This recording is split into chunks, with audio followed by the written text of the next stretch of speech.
whether you like it or not. Bóyá ìjọba fẹ́ àbí ò fẹ́, á dúró nídìí òdodo ni. Ṣùgbọ́n ìjọba tó bá ń ṣe dáadáa, á dúró tì náà ni. Èmi ìjọba eléyìí tó ń tẹ́ pé tí èèyàn bá ta lẹ́nu lónìí wọ́n lọ yìnbọn pààyàn ni. Ilé mi wà ní ẹgbẹ́ síjọba.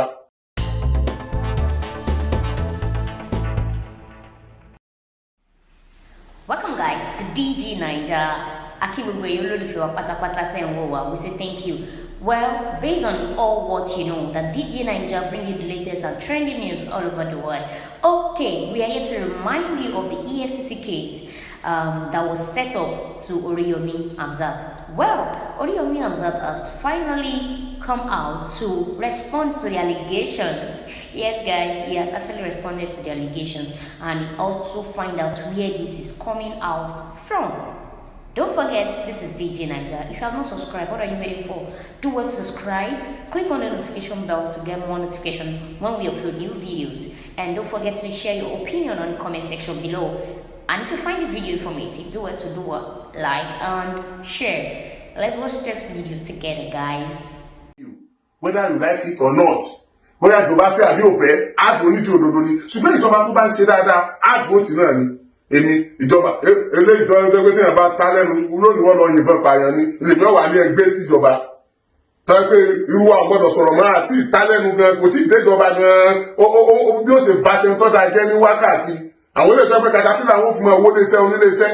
Ẹni ọba ta wọn lẹ́nu wọn ni wọ́n lọ pádànù ní lẹ́gbẹ̀ẹ́ síjọba. Àrùn ní í ṣe mí. Ẹ bá tó da jẹ́. Ó gbẹ tó bá tó da jẹ́ yóò sunkún ẹ̀ ni. Wọ́n ní ìyàwó tó bá pọkọ rẹ̀ yóò ra ń gbẹ̀yìn. Ẹlẹ́rù kan tó bá pẹ̀rù rẹ̀ yóò gbàgbẹ́ oko. Gbogbo ọ̀tẹ̀ tí èèyàn bá fi léṣe yìí Mákindé kúrò níjọba ìpínlẹ̀ Ọ̀yọ́. I am telling you, mo ń sọ fún yín pẹ̀lú òdodo àti tí mo mọ̀ pẹ̀lú àwọn tó jáde àti ṣèjọba àti bágbára ṣe máa ń gùn wọn tó bá déjọba. Ọlọ́run ò ní jẹ́ kọ́yọ̀ ojú ẹ̀ka.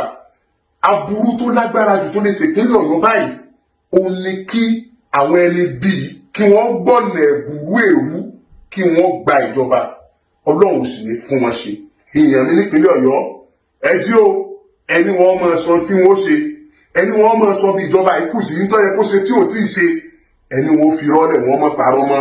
Oriyomi Hamzat lórúkọ mi lẹ́ẹ̀kan sí ẹ wò kárí stamp ní ìbáhàn Ṣèyí Mákindé for second term done deal. Gbogbo aráàlú náà sọ bẹ́ẹ̀ o. Àwọn tán jára àlù tí wọ́n èso olóṣèlú tán ṣe tá àti dìbò àwọn náà sọ bẹ́ẹ̀ o. Ẹ mọ́ ìyọra yín lẹ́nu. Thank you guys for watching the short clip from DIGINAIJA. We love to see you on our next one. Don't forget, if you have not liked, if you have not subscribed, if you have not shared your opinion, do all this. See you on our next one. Bye.